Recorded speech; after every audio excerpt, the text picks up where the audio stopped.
Iya. Halo semuanya, apa kabar kalian? Ya. Jadi pada kesempatan kali ini saya bisa kembali lagi buat membahas firman Tuhan. Dan seperti biasa, tempat syuting yang kalian lihat di sini sudah berbeda. Hal itu kenapa? Karena saya sudah syuting biasanya sudah dari jauh banget hari. Bahkan sudah dari jauh hari.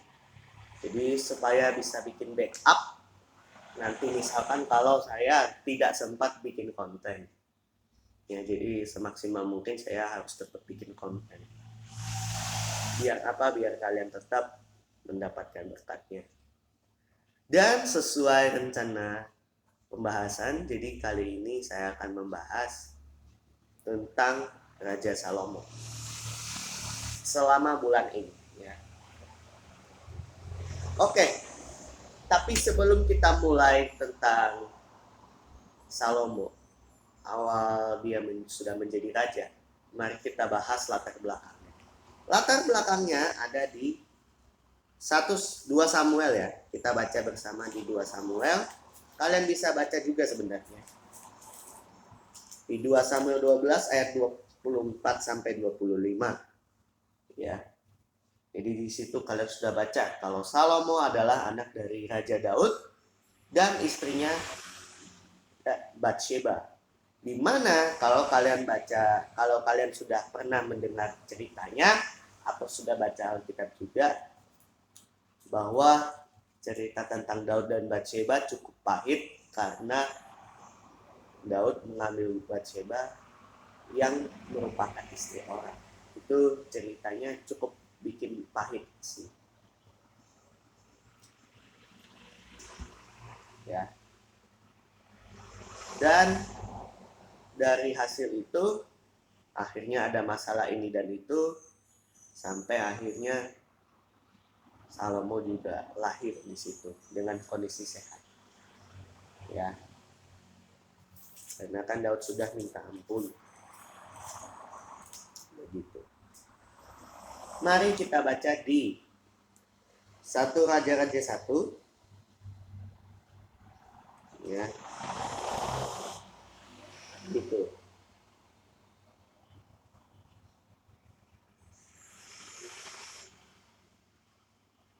Ya. Ayat 39 sampai 40. Ya.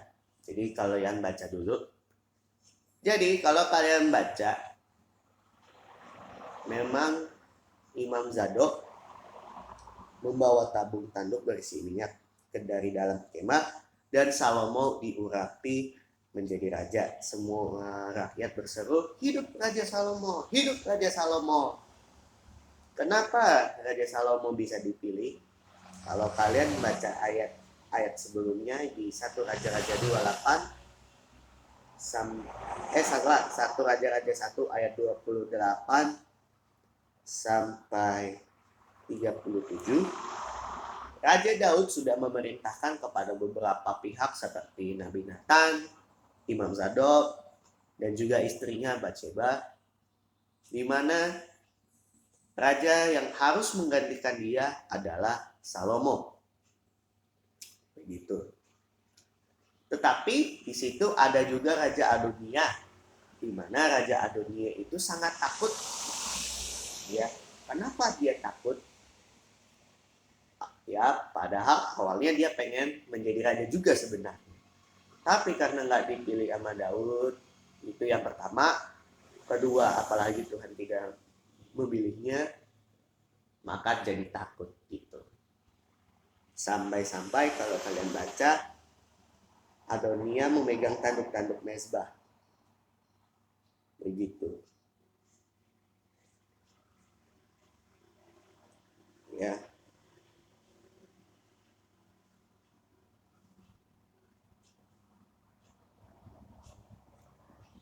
Karena Adonia takut sama Salomo, untungnya Salomo baik hati, di mana dia tidak akan membunuh Adonia selama Adonia masih memiliki hati yang baik. Kalau dia udah bermaksud jahat, udah begitu.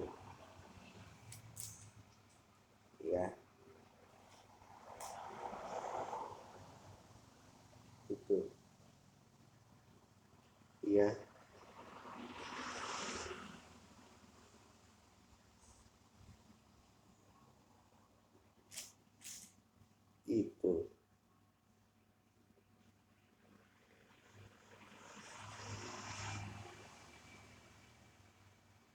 Hmm.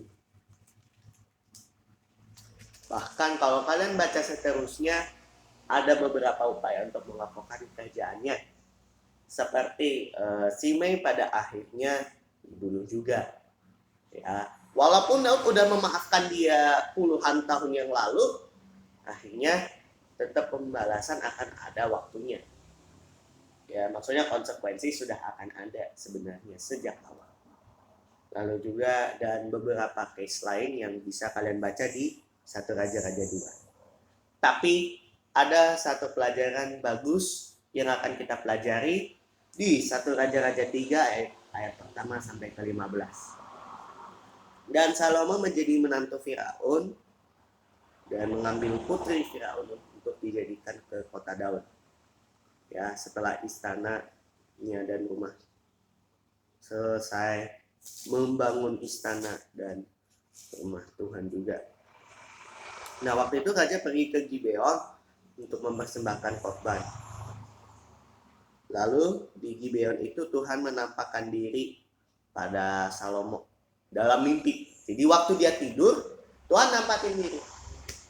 Dan Tuhan nanya kepada Salomo. Sama seperti Tuhan bertanya kepada kita sebenarnya. Salomo, apa yang kamu minta? Terkadang kita sebagai anak Tuhan, kita pengen apa?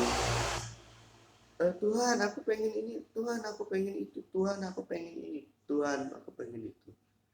Ya memang kita meminta itu baik.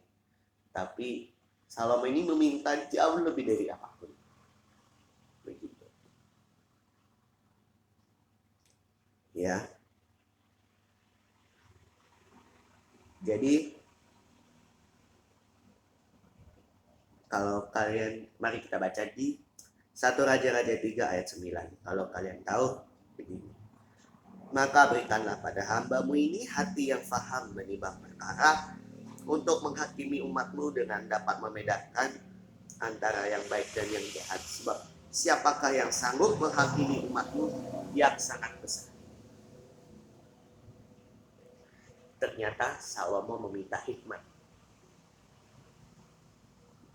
Begitu. Ya. Akhirnya Tuhan merespon pada 1 Raja-Raja 3 ayat 11 sampai 12 dan 13. Di mana karena engkau meminta hal yang demikian, melainkan pengertian hukum, maka aku akan melakukannya. Hati yang penuh hikmat dan pengertian, sehingga sebelum engkau dan tidak ada seorang pun sudah engkau tidak akan yang sama seperti engkau. Dan juga apa yang kau minta aku berikan padamu, baik kekayaan maupun kemuliaan, sehingga sepanjang umurmu gak ada yang seperti engkau. Dan jika engkau hidup menurut jalan yang kutunjukkan dan tetap mengikuti segala ketetapan, umurmu akan tetap panjang. Lalu terjagalah Salomo. Ternyata dia bermimpi dan dia mempersembahkan korban bakaran. Begitu. Kalau kalian baca juga ya, gitu. Harus tetap baca juga. Jadi Tuhan merespon, ya udah Salomo, karena kamu meminta hikmat yang nilainya jauh lebih berharga dibandingkan emas dan perak dan nyawa musuh. Ya udah, selebihnya itu akan ditambahkan padamu. Asal kau tetap hidup di jalan Tuhan yang benar. Nah, di sini aku jadi ingat ada satu ayat di mana Yesus mengajar di khotbah di bukit. Ya, mungkin teman-teman sudah pasti tahu lah ayatnya di mana. Ayatnya di Injil Matius, dan saya akan membacakan isinya. Carilah dahulu kerajaan Allah dan kebenarannya, maka semua itu ditambahkannya kepadamu. Begitu. Ya.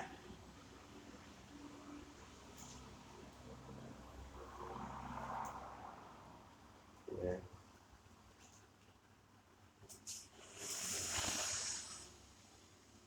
Tuh.